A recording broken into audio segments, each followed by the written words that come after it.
All right, let's jump right in. Today we're diving into a pretty complex metaphysical journey, one that takes us from the quiet solitude of a cave straight into the loud chaos of the marketplace. This is a philosophical story, really, about identity, about value, and about what happens to the self in a world that wants to put a price tag on absolutely everything. So, here's how we're going to break this down. First, we'll follow our protagonist, the Jester, as he decides to enter the world. Then, we'll get into the serious warning he gets from his companion. After that, we'll explore the Jester's brilliant countermove, what he calls his unspendable currency. We'll see how these two characters team up for a strategy of pure disruption, and finally, we'll land on this mind-bending concept, the paradox of zero. So, first up, we meet our main character, a jester named Der Grungoldnar. He's just come out of this period of intense isolation where he's forged what the text calls an absolute Ich, which is basically an absolute, completely unshakable sense of self. And this quote, man, it is everything. It's the key to his whole mindset.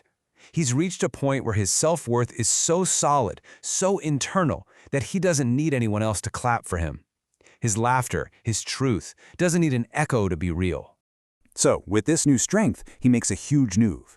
He leaves behind the quiet, simple world of being, nature, solitude, and he steps right into the loud, messy marketplace of becoming. But get this, he's not going there to buy or sell anything. He's going there to test his new, unbreakable self against all that noise. Okay, and this is where it gets really interesting, because he doesn't just walk into the world unopposed. He gets immediate pushback from his companion, the Horned Guardian, who basically says, "Hold on, you have no idea what you're walking into." The Guardian's argument is simple, but powerful. He says the marketplace fundamentally changes who you are. The self that you are in the forest, that ancient, whole, singular being, that's not who you are in the market. Out there, your identity gets shattered, it gets priced, it gets reduced to just value. And he lays out the dangers really clearly.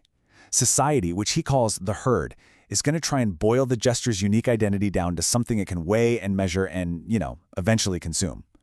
The very idea of his I, his self, is at risk of just dissolving into what everybody else wants him to be. But the Jester, he doesn't get scared. Not at all.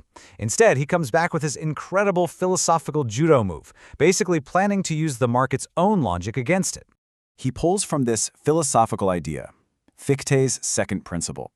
And the gist is pretty simple. You truly define who you are by what you are not. So, the Jester decides to define himself against the marketplace. The market, with all its values, becomes his not I, the thing he will push against to forge his identity even stronger. And this one phrase sums up his whole strategy. He's going to become a form of value that their system of commerce literally cannot process.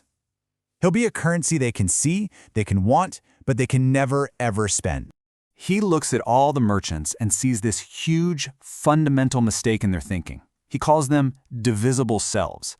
They actually believe they have a strong identity just because they own a lot of things. They've mistaken having stuff, the not I, for having a genuine self.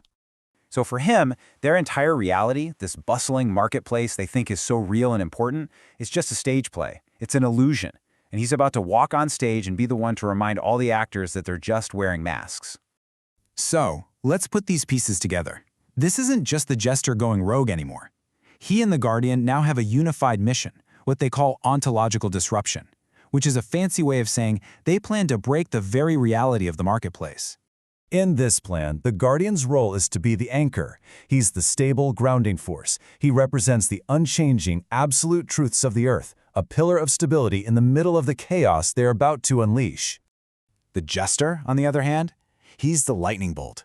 He is the agent of chaos, the catalyst. His only job is to provoke, to challenge, and to poke holes in the market's fragile sense of reality until it falls apart.